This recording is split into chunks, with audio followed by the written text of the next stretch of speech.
Yo, good morning, good afternoon, good night, wherever you guys are.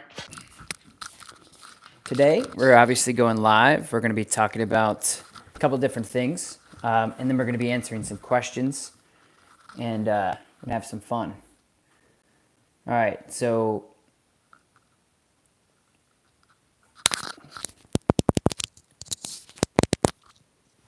hopefully you guys can hear me okay.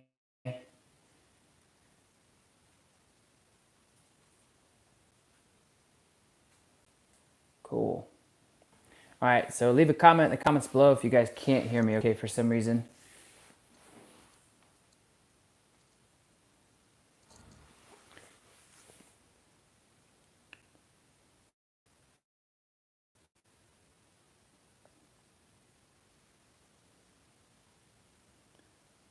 What's up?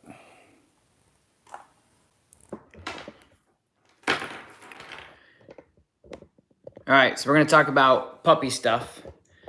So, all right, cool. I'm glad that you guys can hear me okay.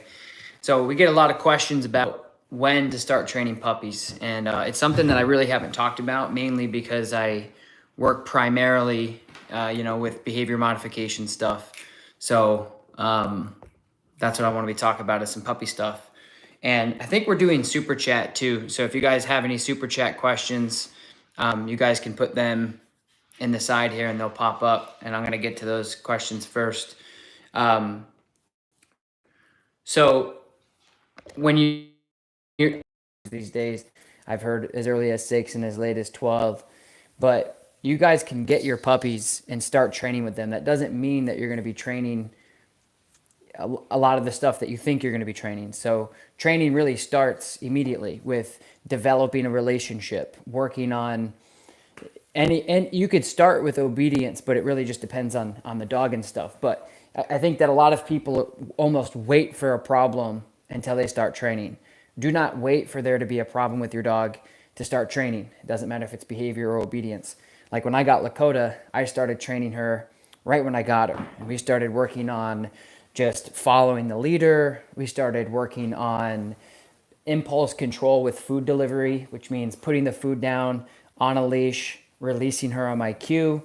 A lot of people ask me, hey, Tom, how did you get Lakota to focus on you and look at you all the time? And she has, laser focus or whatever. That's because from a very early age, I taught her how to look at me for everything that she wants.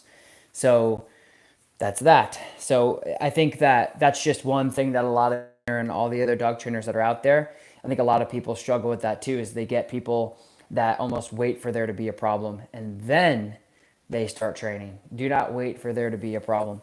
So anyway, that's that. So make sure that when you guys get your puppies, if you have clients or you have new puppies, you could start training them. That, like I said before, that doesn't mean that you have to go out and put a bunch of equipment on them and train them to sit and stay and place and stuff like that. Although you could teach them those behaviors at an early age, but it's really about building a good foundation for the rest of your life, building a good foundation for the times to come. I think that that's very important for people to know, and don't wait. I hear this a lot, like 6 months, like, oh, my dog isn't 6 months yet, or my dog is only 6 months. When should I start training? Start training right now. That's the most important thing, is like just developing a good relationship with with your dog at an early age, working on impulse control, working on all that stuff. So anyway, I hope that I hope that helps. I'm gonna see if you guys have any puppy questions. See what we got going on. You're welcome, Matt. Also, too, it's 11 a.m. here in upstate New York, and I wonder if we have any. So, Tyler, cool. When is a dog considered beyond saving? So it's a good question, Tyler. In my opinion, you just have to be. When is it too much? It depends on your ability. So if you're working on, if you're working with somebody who's really skilled at helping this particular dog that is obviously struggling, I mean, that's like really the big question I think that the dogs, when it's too much, is going to be predicated off of the person that's working with the dog. And so I guess my point is I have a hard time sometimes because people have really bad behavioral problems with dogs in a particular case, or they'll bring their behavioral case to the veterinarian or a behavioralist, and that's not their job. Their job isn't to work with dogs to modify these behaviors. So you got to be, I guess, you got to be really careful on who you bring your dog to. But it's I guess to answer your question, it comes down to safety of the community, safety of the family that the dog is living with. And so it's a hard question to answer because a lot of the dogs that I see and a lot of the dogs that I work with are all in the situation and all in the bad place that they're in because of people, and it has nothing to do with their behavior. It's very rare that I get dogs in that actually, have neurological issues that maybe isn't humane to keep on earth because they are completely off the rocker because of if that genetic problem ends up being dangerous to other people. That's where that really starts. You start having that conversation more about like, okay, is this even ethical to keep this dog alive because he or she doesn't know what they're doing, etc. So I guess, deeper dive would be just making sure that you're working with somebody who specializes in whatever you're having problems with, because I see that far too often. Do not work, like if you're an obedience trainer, great. If you're a search and rescue trainer, great. If you're whatever, but that's what I see often is dogs end up in really bad situations where we start talking about euthanasia because they're working with a trainer that doesn't do behavior, doesn't do what they need them to do. So I hope that helps. The Golden God. We got a puppy. She was 8 weeks. She's just Oops. Sorry, I'm gonna try to find that again. Sorry. She's just nervous of people going in park. She'll be fine in groups, but not when someone is alone. She'll bark. We got a puppy, 8 weeks old. She's just nervous of people going to park. When someone is alone, she'll bark. I think maybe you mean if you're with somebody and the dog, it's not okay, but when you're in groups, it's okay. If you can, Golden God, clarify a little bit on that, that would really help. Roxanne, going to start e-collar training. Awesome. How do you handle training and walking? Do you train with e-collar, then go walk without until fully trained?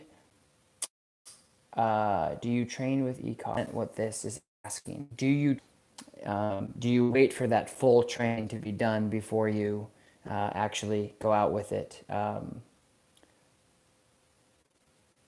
me see. Let me know. You guys are saying that the connection is bad. Let me know in the comments and let me know if it's better. I'm off my Wi-Fi right now because every time I do like regular Wi-Fi, it's really slow. So let me know if the connection is better. It should be like really clear for you guys. Still bad. All right, I'm gonna switch to my Wi-Fi. So bear with me for a second. Maybe.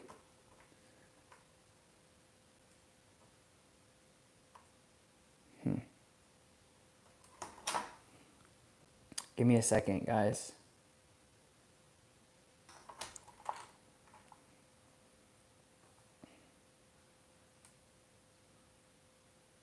All right, I just switched to my Wi-Fi, so it might lag for a second for you guys. Let me know if it's better in the comments. I don't want it to be, it's like the worst thing in the whole world when you got a bad live. It's like very hard to watch, so I definitely don't want that for you guys. So better. Okay, cool. I'll stay on my Wi-Fi. Let me know. Just let me know in the comments. I mean, I'm doing this for you guys. It's not, so if it doesn't look good on your end, let me know. I'm gonna go back to these super chats, possibly if I could find them. Yeah, so as far as the e-collar training goes, like if you're starting off with remote collar, you don't have to do it all the time. Like I think that's the question is if you start inside and you start the conditioning, do you go outside without it and not use it? Yes, that's totally fine. That's fine. You could do that. Just once you're ready to like really transition, then you can start, using it outside and using it in other places, but just take your time. Okay. let's see what else we got. I'm trying to find that other super chat. Just seeing people in the streets on walks when they're alone, she'll bark. Okay. So when you get a fearful dog that's barking, these are super chats, guys, by the way. So I'm answering all the super chats first. This is about a puppy that's barking at people on walks. You just have to realize that a lot of like that puppy bark is probably fear based, I would assume, which means the dog could be out and the dog could be fearful of, another person walking. And if they're not used to that person, or maybe for whatever reason they don't like people by themselves, the best thing to do as a puppy is to start to desensitize that. So going out and working on finding these people that your puppy may be afraid of, and then paying them if they do good. That's like the best thing to do. You could start off with like a slip leash or a slip collar, and just going out and just trying to get out in front of as many people as you can that you may, that your dog may be afraid of.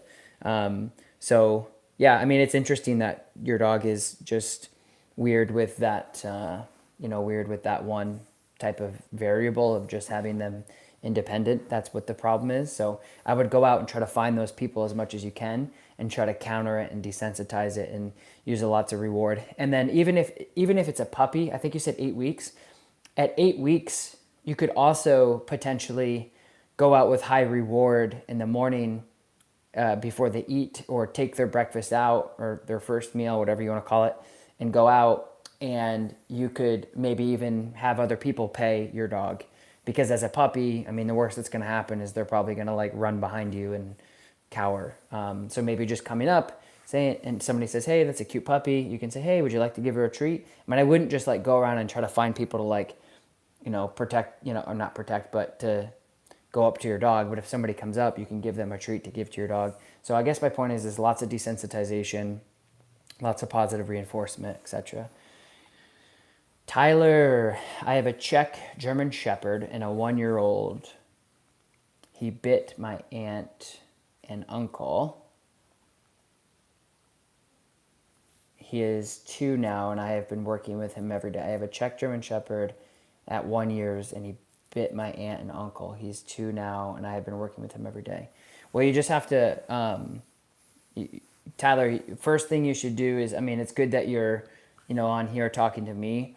But the first thing you should do is hire a trainer. I mean, so many times, and I'll talk about this a little bit. I work with every single day. I do an online consulting service like this. You guys can find that on my Instagram at Tom Davis. There's a little tab that says book now.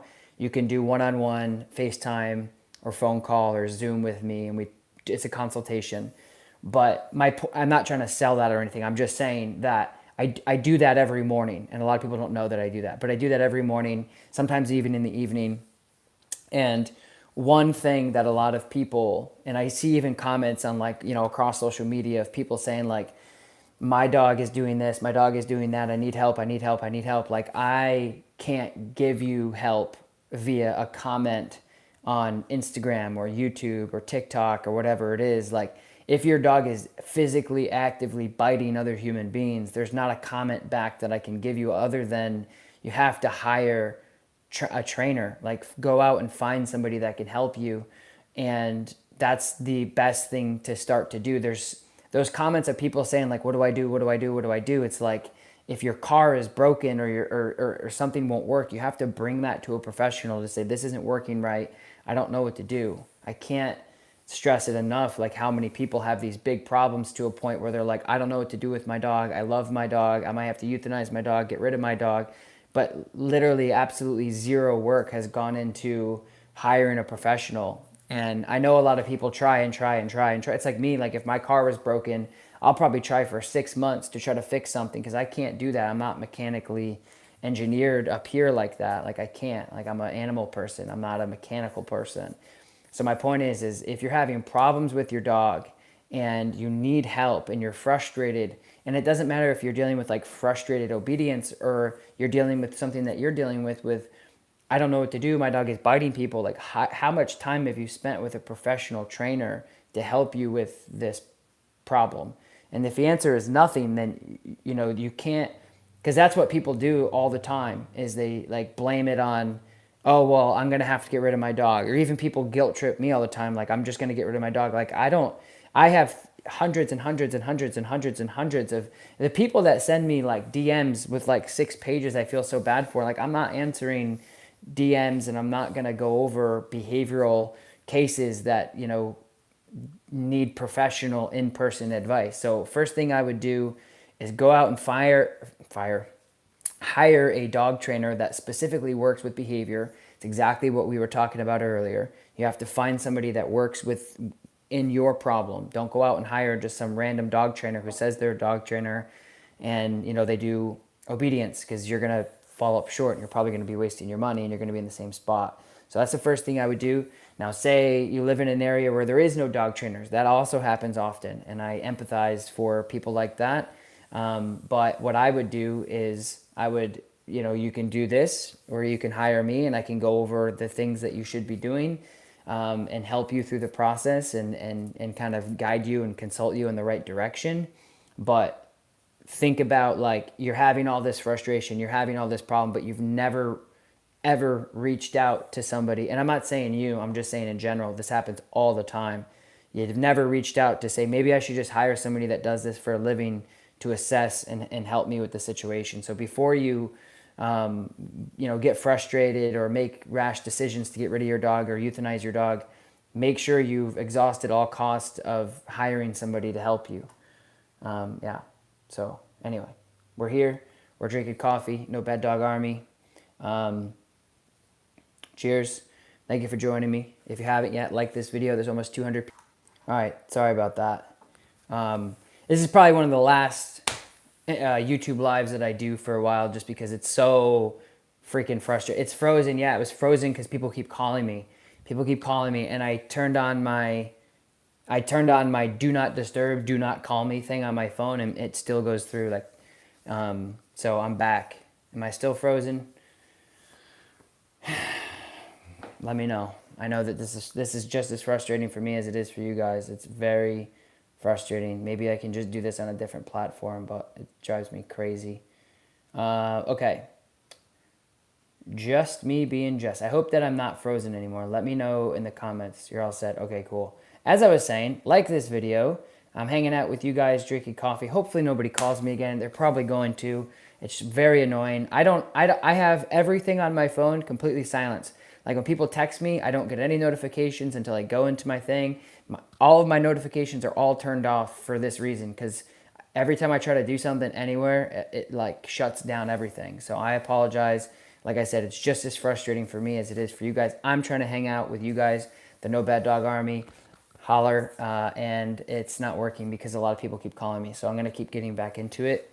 I'm doing the super chat first. So if you guys have questions, you guys can super chat. You just donate, I think, like $1 to however much you want for my questions.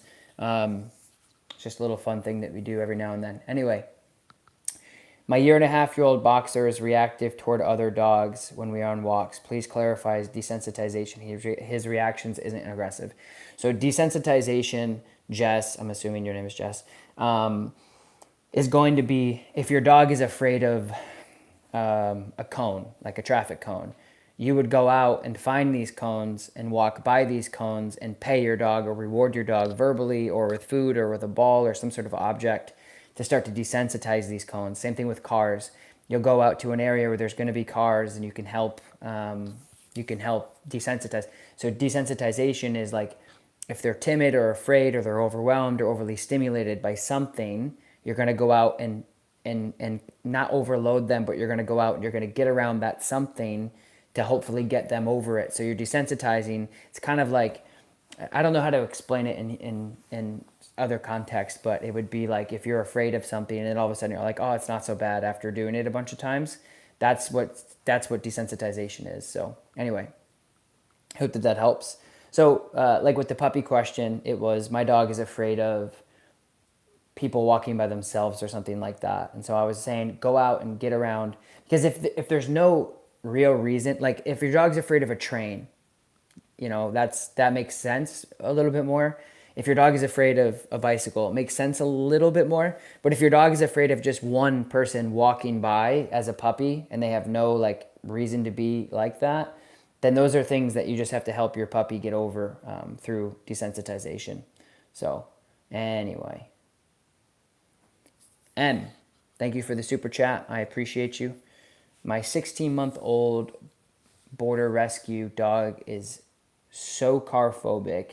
He had to be sedated to bring him home. How can I get him into the car happily? So the car is one of those things that's like fireworks and it's like thunder and lightning, where animals just in general sometimes have a really hard time with, because it's, it's just like with people, it's like motion sickness or roller coasters. Like if they don't like them, there's nothing that I can do mentally, behaviorally to make that go away. Like if your dog doesn't like fireworks, you're not going to be able to just make that go away. If your dog doesn't like thunder, you're not going to be able to make, there's certain things in life that we can't, completely turn off or modify, like where other behaviors like jumping, pulling on the leash, barking, etc. Those are things that we can actually control and manage. But when your dog is innately scared and fearful of something, so my suggestion would be doing the best you can to get the dog into the car, not going for a ride. Because that's one of the things that actually make the dog potentially sick, is putting the dog into a car, not going for a ride, paying them, and then slowly integrating the car to go in motion. So when you go out, you'll be doing, like put the dog into the car, let him out. Put the dog into the car, let him out. Don't actually start it up. Don't actually go anywhere. That will help your dog. So anyway, that's what I would do, is just start desensitizing the dog to the car without it moving. The moving part is probably what they're afraid of. Getting into the car is probably not so much what they're afraid of. So you start desensitizing the actual car, and then you start desensitizing the actual motion. So maybe you just go in reverse, you put it in park, you pay your dog, you get out, blah, blah, blah, blah, blah, etc., etc. So that's what I would do by desensitization. I'm going to take some coffee. If you guys are here, like this video, that would be cool. Or not, whatever. You can just hang out and watch. At least like this video for Lakota. Right, Cokes? Because she's here. And she's got her little Space Jam toy that she got from BarkBox. It's so cute. Look at this. You want it? Come on, come say hi. Go ahead. Come on. Come on. Ooh, there's the girl. Little cameo from Cokes. Couple things. Thank you, Sam. Appreciate you. Couple things. Canada and the UK. So if you guys are from Canada or the UK, we are working. The UK. This hasn't been released. We have a bunch of cool videos coming out. So I just want to talk about YouTube really quick. My last video with Cooper, actually that was 3 videos. Went crazy. It got like 500,000 views in like 4 days, which is crazy for YouTube, for most people. So thank you, first of all. Some of you may be new. Thank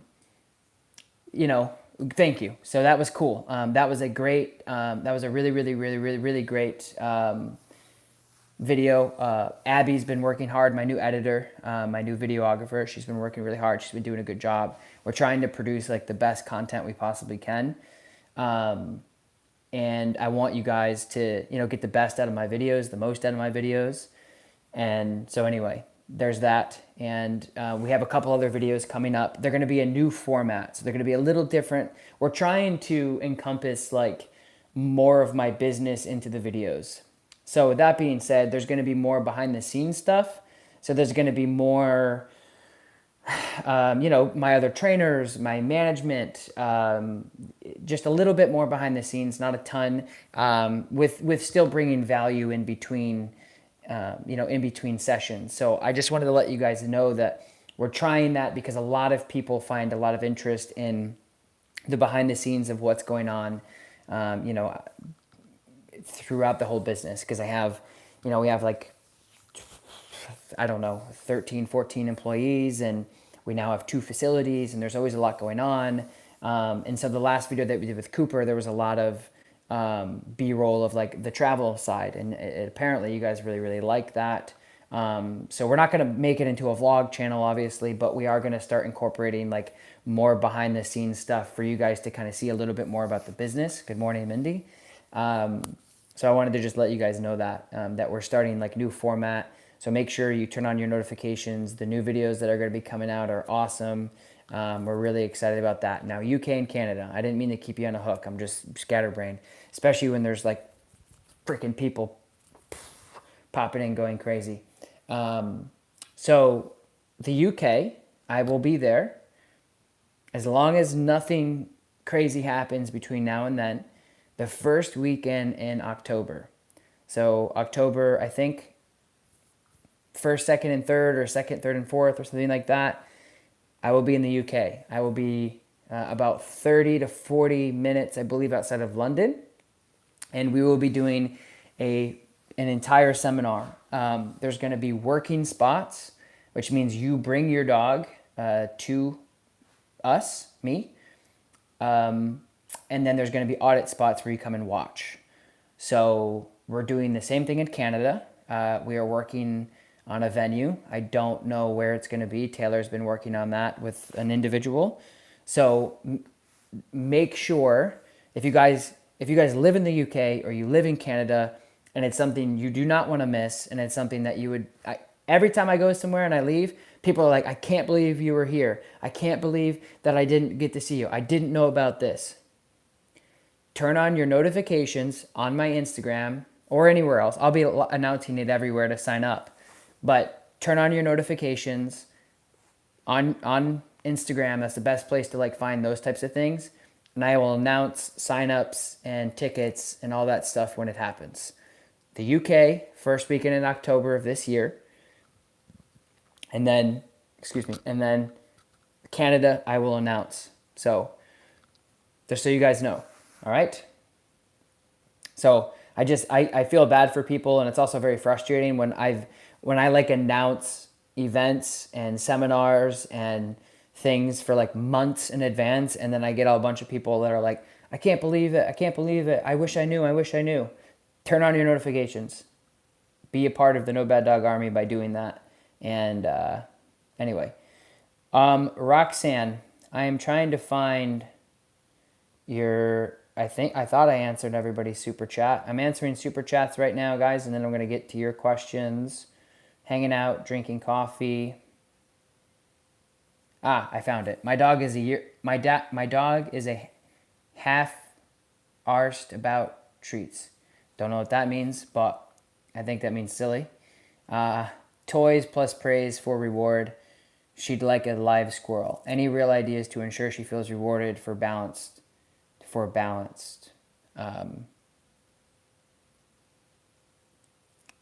I don't understand the question. I don't know if it's just me. My dog is half-arsed about treats. Toys plus praise for rewards. She'd like a live squirrel. Any real ideas to ensure she feels rewarded for balanced? I think you're asking how you should reward your dog. Let me know in the comments. But using a ball or using a toy or using an item. Roxanne, if you could clarify that question in the comments, that would be awesome. Because I'm not really sure what that means. But if your question is can you use something other than food or treats to reward your dog? Absolutely. That's all I use for Lakota and multiple other dogs. Okay, Roxanne, half-assed means she doesn't care. Yeah, so use something, use a toy, use a tug, use a ball on a rope. Absolutely, definitely. Use anything that your dog is motivated by. And there is going to come a time where some dogs aren't motivated by individual things, and that's okay. That's life. But yes, if you can get your dog motivated by something other than food, that's better to do, to be honest with you, because food is very overwhelming and overstimulating for dogs, and usually the food it's too much, where the dog almost just is like obsessive and they take the food and they run. So anyway, yeah.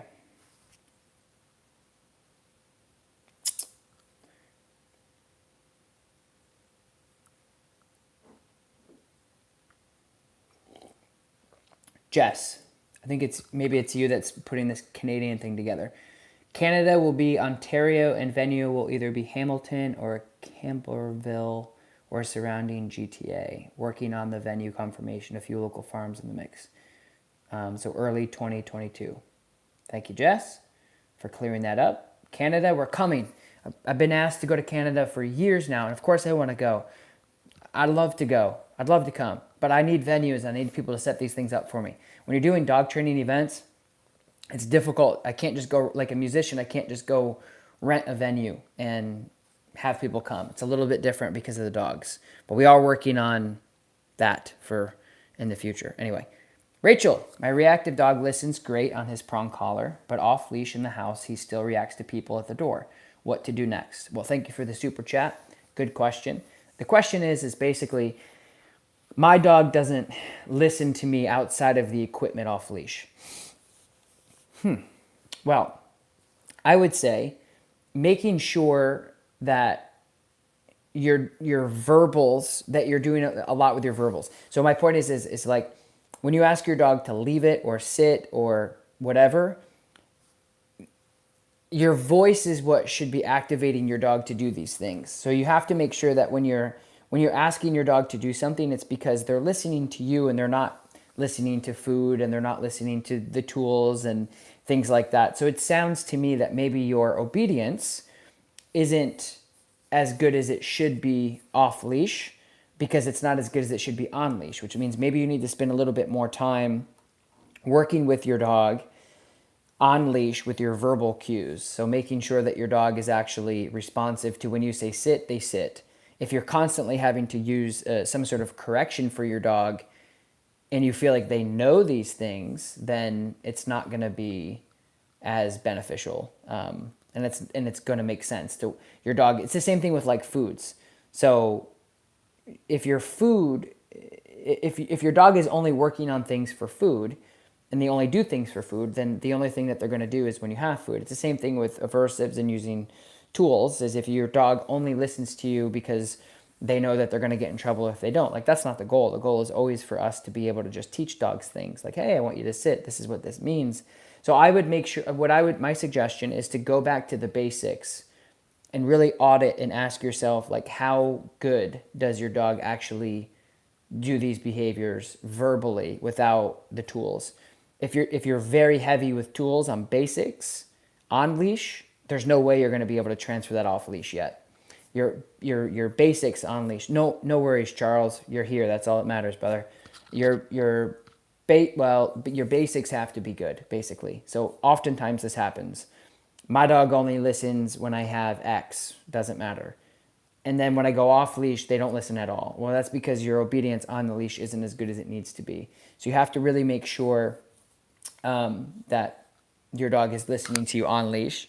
Go back and really re-engage. Here's what I tell people is when you guys watch my videos here on YouTube, you get somebody that comes in that has a behavioral problem. Like, one of the first things that I do is try to figure out where they're at on the leash, right? So when they're on the leash and they're walking around and they can't get their dog to heel, and they can't get their dog to sit without saying it 16 times, and they can't get their dog to place at all, like, you can't do anything off leash. We don't even worry about the behavior. I have a new program that I'm doing at the Upstate Canine Academy. I hope that helps. At the Upstate Canine Academy, and you can come and work with me. We're doing it twice a month, where you come and work with me with your dog for the whole weekend. And so we're basically like doing like mini seminars, which has been very helpful. But anyway, my point is we just had a group of people leave the facility after their weekend, and a lot of the people were working on these behavioral things. Is my dog is charging the door. My dog is going after guests. My dog is barking at strangers as they walk by, and their basics were terrible. So they were frustrated with advanced obedience, or they were frustrated with their dog not performing advanced obedience, yet they couldn't get their dog to do basic obedience. So you really have to make sure that your obedience is good and your dog listens to you. But anyway, so the weekend seminars, whoever just asked that, you can email us at Canine Educator. It's on my website. So we're doing weekend seminars twice a month basically I was getting burnt out. I was doing individual. This is why these lives are fun. But basically, we were doing individual training sessions where people, we call them out of state. So people would come out of state, and I would do 5 sessions with all three of them every week. And I was just exhausted, and I just felt myself kind of burning out mentally because it was a lot of the same stuff. So now what we did is, you're welcome, Rachel. Thank you for the super chat. Now what we did is we consolidated everything where people are spending 15 hours with me over the weekend, and we're creating and rotating dogs, and we're doing one big seminar in a group, and I'm doing that twice a month so I don't burn out and not, want to take on clients in the future. That would be the worst for everybody, I think. So we're doing that. You can find out all the information on my website, but that's about the only training that I do other than going to places to train. Saw a couple questions about the merch. We are coming out with 2 new really cool designs. They should be here. They're on order. They're ordered. They're paid for. We're just waiting for them to come in. So I would say in the next 2 weeks, we'll have lots of new merch. The No Bad Dogs, All Cats Are Bastards t-shirt is getting restocked. That's on order. That should be here next week. So all of that stuff. Let's see. Somebody also asked in here, I'm taking super chat questions. Can we organize a Brazilian seminar with you? Would you come? If yes. Yeah, so that's the exact question I was going to ask. Thank you for the super chat. So this is a question we get all the time. So seminars are, as of right now, we are working on doing more of a entertaining tour type thing in the future. That's going to be a thing where we're touring the country and we're doing big cities, and that's what we're going to be doing. We're not doing that yet because we're still building things, but that is something that we're going to be doing in the future for sure. Nobody's really doing that in the industry, and I'd like to offer that. I'll talk about that at a different time. Anyway, so as far as booking a seminar, it's actually very simple. All you have to do is reach out to us via email. Go to my website. It's americascanineeducator.com. Use Google. You can find my website in 2 seconds. And there's a contact form, and you can email us. And basically, it just requires an indoor-outdoor venue with electricity and heat, and that's it. And of course, we have deliverables of like how much it costs to get me there and things like that, but that can all be worked out via email. But other than that, it's like booking any other artist or booking any other whatever you want to call it.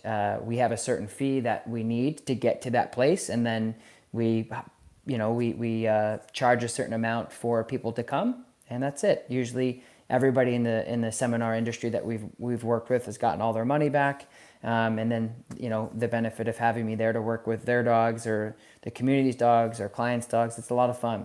So any time that you guys see me travel to work, they've paid like that processing fee of me getting there. It's not like somebody messaged me the other day and said, "Hey, I'd love you to come to Canada," and we gave them, our media kit of like, okay, this is what they're like. "Oh, I thought you just traveled because you love working with dogs." Of course, I love working with dogs. I have to make a living. I have so many bills. It makes me sick, of course.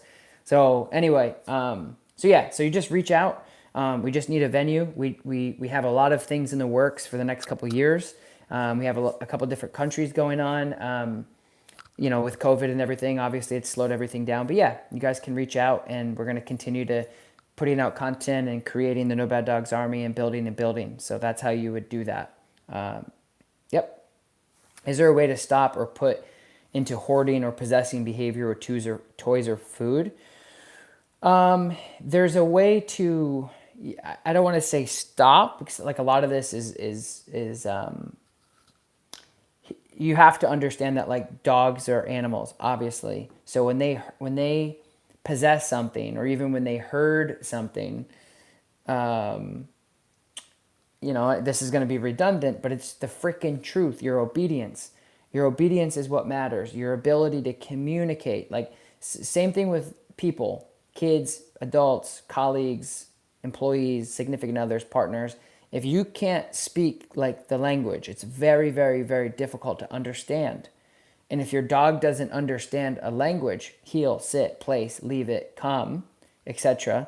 If you don't work on that and you don't teach them to speak that language of behaviors, obedience behaviors, it's going to be very hard for you to coexist. It's the same thing I talked about earlier, is a lot of people have problems, but they don't have basic obedience. And then if they have big problems, they don't have off-leash obedience. So if your dog is running around the barn and herding stuff, but you don't have good off-leash recall and you don't have a good leave it, and your dog doesn't respond to you on leash or off leash, nothing else matters. Yep, all that makes sense. You have to make sure that your obedience is good enough to control the situation. Now, if you tell me, Tom, I've worked on obedience for a year, the dog could go into competitive obedience and pass with flying colors, they still won't listen, which is very, very, very odd and very random, I would say. That's a different story, and that's something that you have to like switch up your tools to see what you're working on. But yeah, I mean, I would just say in general, you really have to make sure that your obedience is good enough to use in reality. So if your dog is herding, how's your recall? Well, I have a herding breed that is herding other things in my life. Makes sense? Good. So we're going to suppress that by saying, I know you want to chase and herd because you're a healer or whatever, but here's what I want you to do instead. So that's important. You really have to make sure that your dog understands what you want them to do. It's the same thing with, this is what I get all the time. My dog is pulling on the leash. How much time have you spent on working on heel? What's heel? Done. Next. So I don't want to sound, I'm not being frustrated. It's a frustrating topic, not particularly for you, obviously. I'm just saying in general. That's why we created the No Bad Dogs movement. It's because I kept saying over and over and over and over and over again, like, stop blaming your dog. If you want your dog to walk nicely on a leash, you have to pull back all the layers and teach them how to heel. If they're doing something they shouldn't do, you have to teach them, how much time have you spent on working on what you want them to do? So ask yourself, I really haven't worked on recall off leash that much. I really haven't worked on leave it that much off leash. And I haven't used the tools and the training appropriately to do any off leash training. Work on that. Build yourself up. I hope that helps. Charles, I have an open kennel for our Husky and GSD. I just added a mist system and fan to keep them cool during hot periods of the day while working. We'll add canvas walls and a heater system. Any thoughts? Yeah, I mean, it just depends. I mean, what your budget is and your what you have available. I mean, kennels are kennels. I mean, a lot of people don't realize that dogs, before we domesticated them, lived outside, and a lot of dogs still live outside, and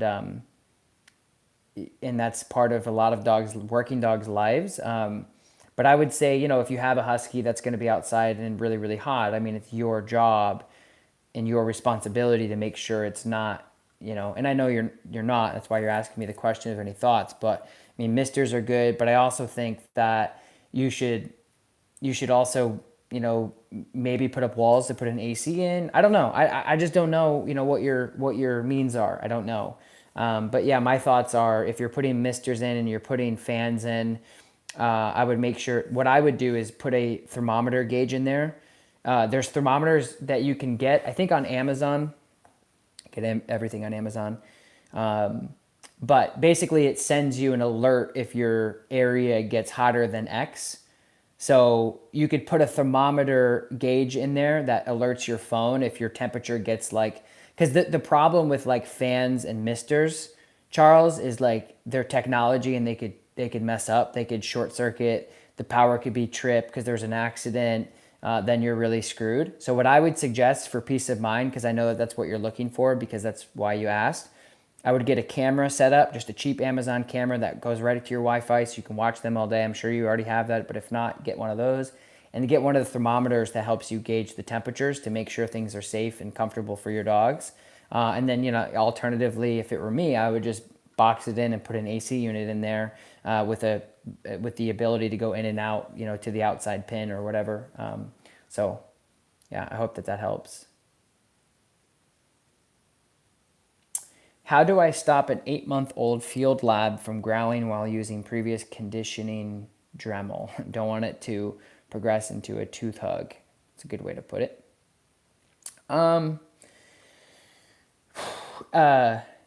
This kind of goes with the question that we talked about earlier. You're welcome, Charles. Thanks for the super chat. This goes in. Oh, by the way, have you guys seen our new sticker packs?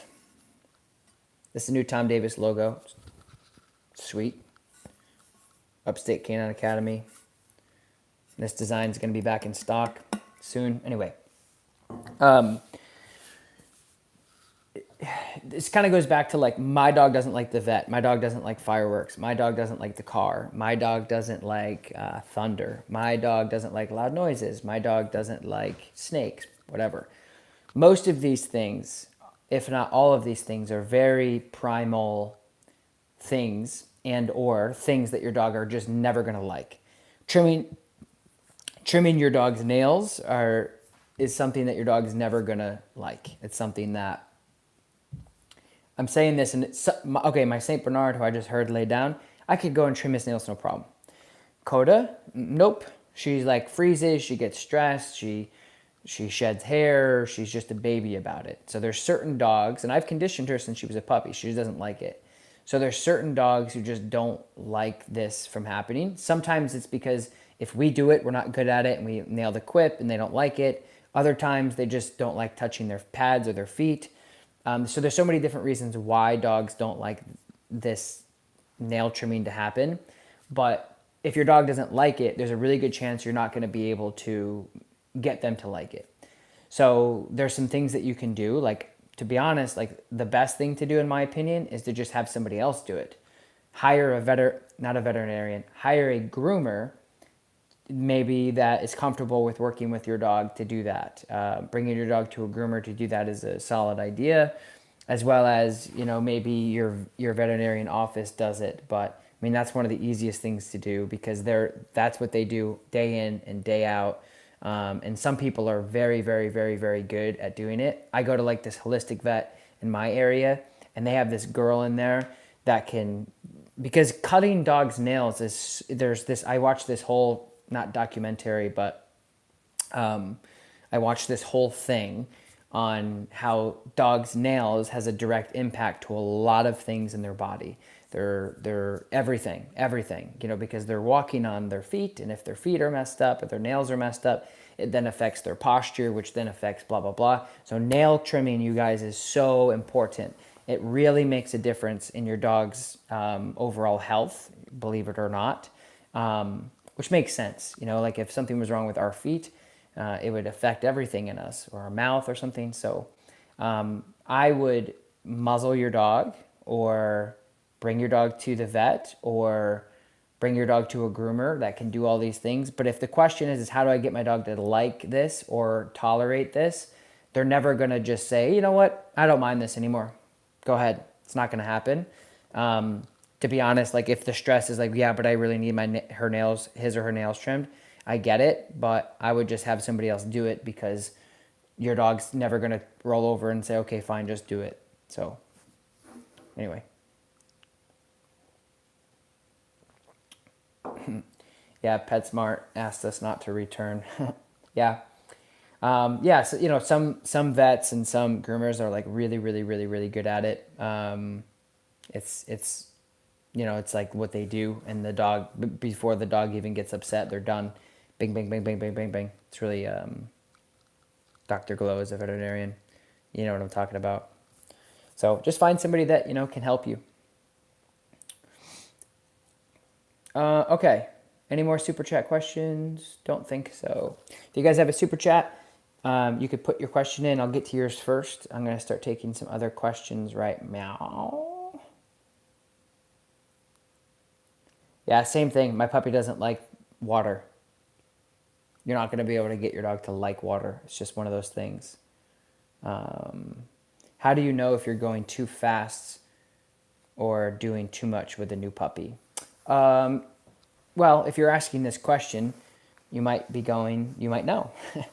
My suggestion with working with a new puppy, because that's kind of the title of this video, is take it slow. It's a great question. It's a great opportunity to talk about it. With puppies, again, you can start off with your new puppy immediately.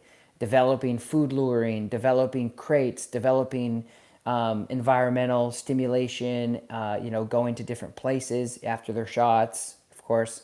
So training is like, how do I think a lot of people just talk about obedience training.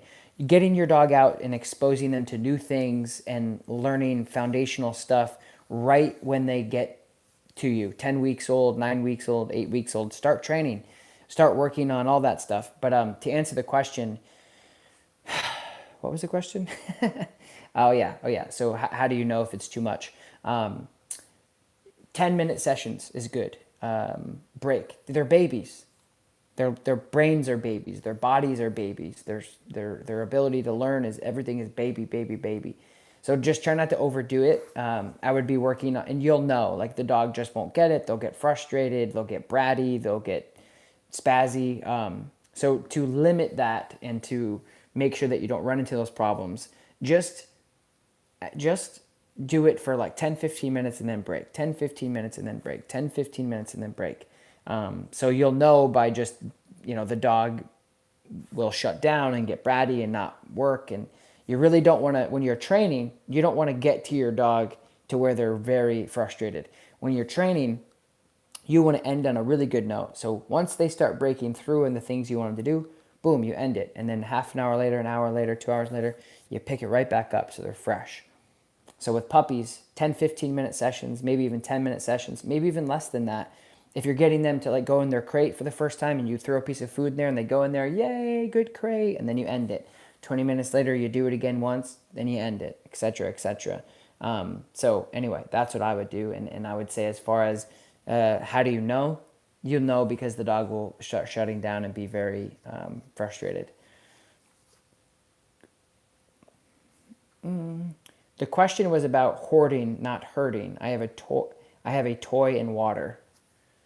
I have no idea what that means. I have a toy and water. I don't know if it's me or the question isn't coming in fully, but I have no idea what I have a toy and water means. No idea. Sorry.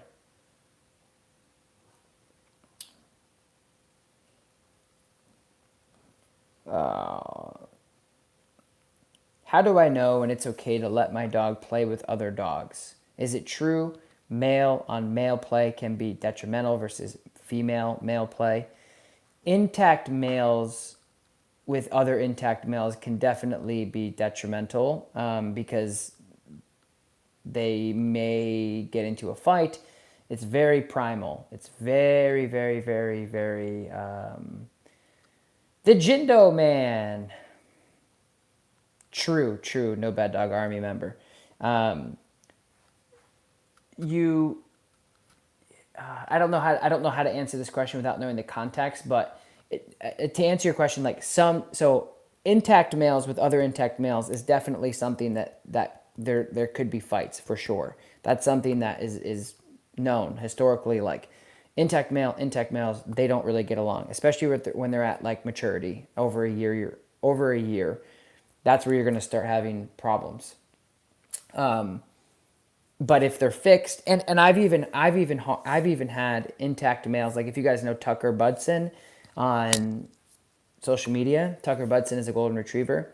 He is an intact male, and he does great with other intact males. So it's not every dog, but some dogs, yes. So I hope that answers that question. But there definitely is some tension between two intact males. Any intact dog, I should say.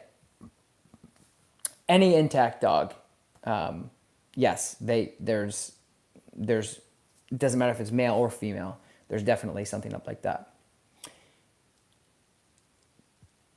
Ever consider opening something like Discord where people in the community can join chat with each other? Yeah, I'm just doing this on YouTube because like YouTube is where I put all of my content, and YouTube is where I hang out with all of you guys. So we are working on this. Okay, this is something I haven't announced, but I'll announce it now.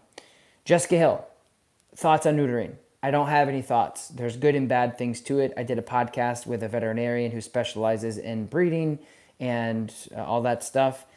I would check that podcast out. There's good, there's bad. So we're doing this new thing. And again, this is for the people who, follow what I do and want more information. So we're doing this new thing. I haven't announced this yet. I think I said something on TikTok because I just got on TikTok for real like last week. But anyway, so we're doing this new subscription-based program. And I don't have all the details yet, but it's coming out this summer. And basically, what we're going to do is we're going to offer, like when we film, so when you guys watch a video, like Cooper's video, the Borble in Montana, for an example, which everyone thought I was from Montana for some reason. For, I guess, people who didn't know who I was, they just assumed I lived there. Obviously, I don't. I live in New York, but I was, anyway. No, we filmed for like 4 days. We put a video out that was like 20 minutes. So what we're doing in this new subscription, we're calling it we have a couple different names for it, but it's going to be for the No Bad Dogs Army. People who just want more. People who want more than what they're getting. Because we have so many hours of footage. Yes, that was me fly fishing. So many hours of footage that is not released. We're going to be releasing that out to the public. Well, not to the public, to the No Bad Dog Army. I'm going to let you guys know about that as soon as I possibly can on the details and where to sign up. We get a lot of people who also ask, like, how can I support you? How, other than buying merch, there really isn't. Just watching and commenting and liking and hanging on. But basically what we're doing is we're doing an opportunity for you guys to support the channel by going into it. It's going to be low ticket costs. I mean, it'll be like, I think I don't know, but it'll be cheap. I promise you it'll be cheap. And there's going to be, I think 2 tiers, and it's not going to be on YouTube. It's going to be on our own platform. And so you guys can go and you guys can consume all the content that isn't being created to put out, because there is a lot of footage and there's a lot of situations and there's a lot of things that we go over that really doesn't get published. And I think that it'll help you. And I think a lot of people also want like behind the scenes context of other things. And it's also going to give us an opportunity to talk about things. I think once a month, we're going to do like this big Zoom thing where everybody can get in and hang out and ask questions. And I'm also going to be, so it's all of this. So it's like it's an online subscription program that we're going to be doing. I don't even know if I'm supposed to be talking about it, but I don't care. So anyway, we are doing that. That's going to be released this summer. Again, turn on your notifications, like whatever. It's going to be, you're going to have access to all of my unreleased stuff that doesn't make it here to the YouTube channel, but it's also going to give you guys, we're going to do modules of courses and things like that. And basically all the stuff that I do every day, like even having my phone conversations that we put on my podcast, like you guys could have access to a lot of the stuff that I do. So every time I talk to a dog owner, it's usually recorded in some way, and you guys are seeing like literally 15% of my work. You're seeing the tiniest bit of my work on social media, just because it takes so long to edit, because we want good production value for you guys. So you guys are literally seeing the most fractional piece of my life and my career and what I do actually like all day. You guys are seeing a very small portion of that. And we're going to give you guys more access to that, or all of it, once this program's out. So be on the lookout for that, because that question kind of came up of like other platforms. We are creating our own where we don't have anything else in line. It's just you guys subscribe to this channel that we're going to be doing, or whatever the heck it's going to be, and you guys get access to everything, the No Bad Dog Army. So anyway, I'm very excited about that, because I think it's going to help a lot of people. So it's going to be like an online little platform of school that you guys can hang out in. Okay, cool. All right, I'm going to get to some more super chat questions. GSD male is now neutral to dogs, still doesn't tolerate dogs rushing up to him. Owners with no recall. I'm disheartened with every incident. I talk about this a lot. What I would suggest is you can't stop other people from being idiots. You can't stop every dog coming after you. You can't stop at, you just can't. It's just not going to happen. So the best thing to do is be on defense. Get this thing. It's called Halt. I talk about it often. It's in the other room. It's a little spray can of pepper spray. It's specifically made to deter dogs that are coming after you. So I talk about that all the time because it happens to a lot of people and it's very frustrating. Get yourself a little thing of Halt. It's like bear spray. You spray it in front of the dog that's coming after you and it deters the dog away. Other than that, do what you keep doing. Kick the dog, yell at the dog, get away from me, so they're not attacking you. Yell at the owners, whatever. Or if they're friendly, just having that spray to deter the dog is big. So, I know it's frustrating, but there's nothing, because it's so variabilistic, which means like I can't, it's like if I got in, just like if something really bad happened, what would you do? It's like, well, I don't know what I would do because adrenaline and so much. So best thing to do is play defense. Get yourself Halt. You can get it on Chewy or Amazon. It's a little tiny spray. You clip onto your pants when you're out, and it works really, really good. There's other things out there that people use, doggy don'ts and air horns, but that only goes so far. Some dogs do not care about that at all, and that pepper spray does. It's cheaper to use too. It's cheaper than the other stuff, and it's more effective, especially if you, like for me, if I'm walking an aggressive dog, that dog cannot get to us, especially if I'm by myself. So that Halt is something that I use. All right, Cassie, maybe Casey? I don't know. The double S. We have a female collie and a female all fixed. We have a female collie and a female all fixed. All three. My collie all of a sudden wants to kill my Newfie. Shadow, my collie, has stitches 3 times. I want to train them in the same room. Okay. What I would suggest, this kind of goes back to what I was saying earlier, is if you haven't hired a trainer, hire a trainer. When you're dealing with dogs fighting, and you're dealing with blood, and you're dealing with stitches, and you're dealing with vet bills, and you're dealing with the dog's life, hire a trainer. If you haven't hired a trainer, then do that first. Second to that, it's a big management game. You really have to make sure that your obedience is good. So if you have 2 dogs fighting in the same house and your obedience is terrible, when I say obedience, when you ask your dog to go to their bed on command and they don't do it, doesn't matter what your dogs are doing, because you don't have the control that you need to be successful with your dogs regardless of their behavior. So if they're fighting, chances are they're fighting because of the lack thereof structure in the house. So I would hire a trainer. I would create more structure and create more obedience and continue to play it safe as you move on. So getting them to place, getting them to stay, trying to figure out exactly what the problem is, why they're fighting. Usually it's relationship based. So all of those things you have to do in the beginning. Play it safe though. Make sure your dog is muzzled. Yeah, I don't know either, Samantha. It's kind of weird, but anyway.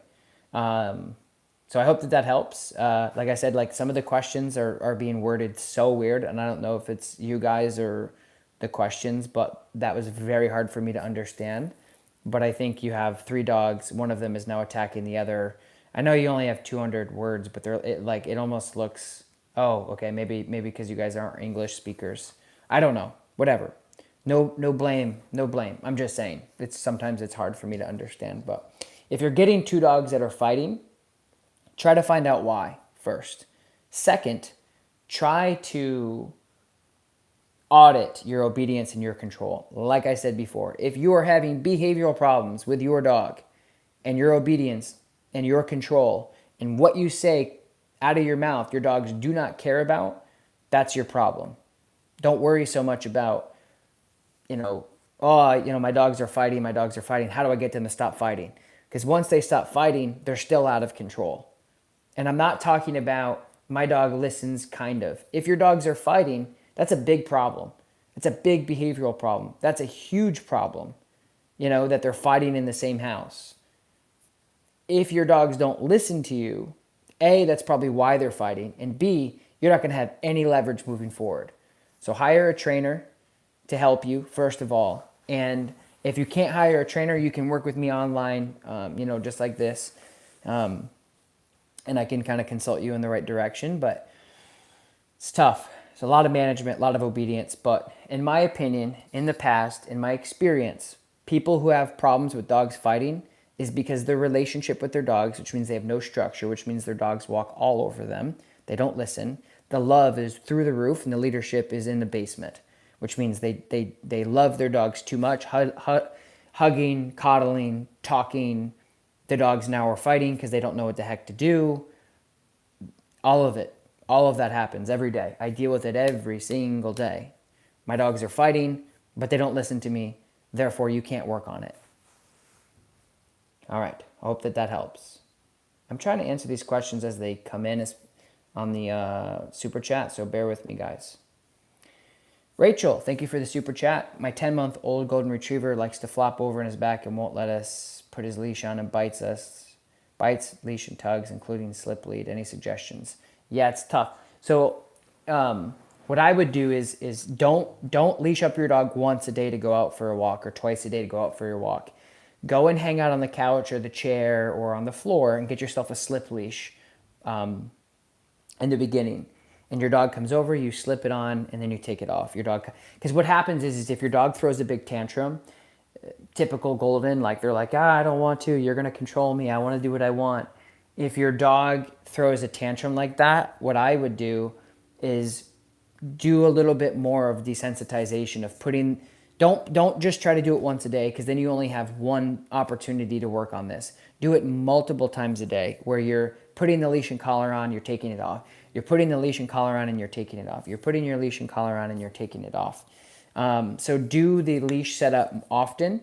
Don't just do it once. And then, of course, like if there's food involved, especially with a golden, that'll help for sure. Make sure you guys like this video, by the way. We have a bunch of people in here right now. Thank you for being here. Make sure you like this video. But anyway, that's what I would do is desensitize the leash going on by doing it often. Put a thing of peanut butter down, in a bowl, smear it. He'll be working on that. On, off, good. On, off, good. On, off, good. And on the on, off on the 8th time, you go outside. So break down the sequence. If you're going to the front door and you're putting the leash and collar on and they're giving you a fight, it's because that's like this whole production. It's this whole sequence. So don't do that. Make sure you do it often to desensitize it. Kristen R. I am training e-collar on my beagle with a spine issue. He is super reactive to dogs and will run towards other dogs as he barks. The pager does not always break him out of it. Has harness now. Okay. So Kristen, what I would recommend is work on your recalls prior and outside of what you're doing. So you guys are going to see a really easy template here that I've been following often. By the way, this Starbucks, like I don't really love Starbucks coffee. I think it tastes like motor oil, to be honest with you. I love coffee. I do not like their coffee. Their chai is good. Their teas are great. Their coffee, I don't know. For some reason, it just is not good to me. But my fiance Taylor and I collect these cups when we travel, and I love them. They're like so cool. So when we travel, Nevada, so we were in Vegas. Anyway, so it's just cool. I don't know. I just wanted to throw that out there that I love the Starbucks travel mugs when you go. Anyway,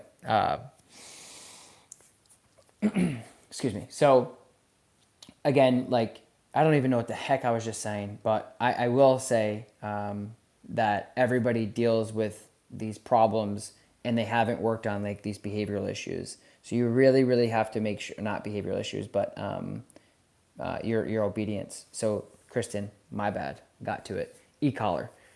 Work on your recall outside of your beagle running towards other dogs. So don't go outside because there's many different opportunities. Depends on what e-collar you have, first of all. If you don't have a good e-collar, you got to get an e-collar. Second to that is you should always, not always, but if you can work with a trainer to help introduce the e-collar, that would be huge. Like, I'm glad that a lot of people on here always message me and tag me and stuff, and they're like, hey man, your e-collar videos saved my dog and blah, blah, blah. And that's really great. But if you can work with somebody to really teach you the ins and the outs of the remote collar, if not, there's a ton of content online to help you, like mine and other great trainers. But I would strongly recommend that you're introducing the remote collar properly. The vibrate is not something that I use on recall ever, just because it's not how I train. I use the stimulation to teach the dog how to recall. Dogtra Mini. I don't know what a Dogtra Mini is. I think you mean Dogtra Mini. I don't know what that is. I'm pretty familiar with the Dogtra brand. Dogtra IQ Mini, maybe? That makes sense? Dogtra IQ Mini, probably. That's a great unit. But you should be going out and working on recall with the long line. So you go out. Okay, good, Kristen, got it. You go out, you use your continuous stimulation, and you're recalling the dog on a low level. So we just did a video that we're going to be putting out soon that kind of goes over this. But there's a video on my YouTube channel, and I don't know what it's called, but it's how to introduce the e-collar for recall. It's with a golden retriever. It's with Benny Pugh in Arizona. I was working on recall. Go and watch that video on how to introduce recall to the dog with an e-collar, because we always get so many questions on how to do recall. Everybody wants to do recall. I get it. It's great to do recall. But what I would do is go back and watch that video. Because if you're not, it's the same thing as if you're not, it's the same thing I was saying earlier with obedience. If you're practicing something new with a dog in a very high demanding, distracting environment, you're going to fail. You have to practice, then try to do it in reality. But if you're going out and you're using the pager and the dog's not coming back, it makes total sense. So if you were to say, my dog doesn't come back with the pager, I would say they're not supposed to, because the pager just says, hey, the pager's going off. They don't care. You have to work on recall, and you have to use your stimulation. Anyway, Gisela. For context, I have a male GSD and an ACD done board and trained to lift confidence. Don't know if playing with dogs like the boxer is good or bad. Want him to be a dog. I think this goes in with your other question, but I don't remember your other question. So if you want to remind me in the comments, Gisela, sorry, I don't know. What's the right age to start correcting with pups? Again, what's correction to you? Like, correction to me is very simple. A correction to me is teaching a dog what they're doing is wrong. Immediately. You could do that immediately. How you do it is a completely and separately different conversation. So you can okay, your dog jumps on something and you grab them and you put them down. Correction. You can do that right now. That's the right age. Mom has been doing it. You can do it too. Your dog, I don't know. I mean, there's so many different ways I can explain the correction. Correcting your dog, you can do immediately. Now, what you consider a correction is one thing, and how you correct your dog is a completely different thing. But correcting your dogs, do it now. I mean, there's no reason not to. Correcting is teaching. When to teach my dog? Always teach your dog. How to make my pit bull stop jumping? Teach him off. Get yourself a slip leash. Off. It's a question this type of question is what I was talking about earlier. How do I stop my dog from jumping? How do I stop my dog from pulling? How do I teach my dog to come back? Teach them off, teach them heel, teach them recall. You can't just turn it off. That's like, I always tell people, like, all right, I'm going to go in, I'm going to turn off all these things with your dog. What do you want off? You want jumping? Okay, that's off. What else do you want me to turn off while I'm in there? Oh, yeah, that? All right, cool. Pulling on the leash? Oh, yeah, I'll put that in there. I'll take that off too. What else do you want me to turn off when I'm in there? Oh, barking? Sure. I'll turn that off. No problem. What else? Like, it doesn't work like that. You have to teach your dog what you want them to do. If they're jumping, you have to teach them off. If they're not coming back, you have to teach them to come. If they're pulling on the leash, you have to teach them how to yield to leash pressure and teach them heel in the very beginning. So much. Anyway, I'm going to go over a couple things. So, so the UK, we're going to be in there in October. I can't wait. I'm very, very, very excited. Very excited. October, first week in October, we're going to be there. We're going to be training. We are also trying to do something in Canada. We also have something going on in the Netherlands. We also have a couple other things going on. Again, like I said before, as we have this subscription-based system that's coming out, more details are going to be on that. If you guys want any details and updates on anything, follow me on Instagram. I know a lot of you probably do, at Tom Davis. So follow me there. That's where I announce everything in details. I also announce it here, but YouTube is weird with things. I could post something on YouTube and you guys may never see it. If you turn on your notifications, you will. So I will put everything out on all my platforms. If you guys turn on your notifications, you will not miss it. Because like I said before, every time I go somewhere, people are like, I can't believe you were here. I didn't know about it. Come back. I talked about it for 4 months. So the UK, outside of London, first weekend in October. Josh, recently I switched from positive only training to more balance. Can I keep the same commands or should I? The commands have nothing to do with operant conditioning in the 4 quadrants. Nothing. Positive only is only rewarding a dog and never telling the dog no. So your commands have nothing to do with that. All right. Cool. I'm gonna head out. Thank you guys for joining me. No Bad Dog Army. New videos coming next week. Make sure that you guys turn on all your notifications. Thank you guys so much for joining me. I hope you have the best Sunday, best rest of your day.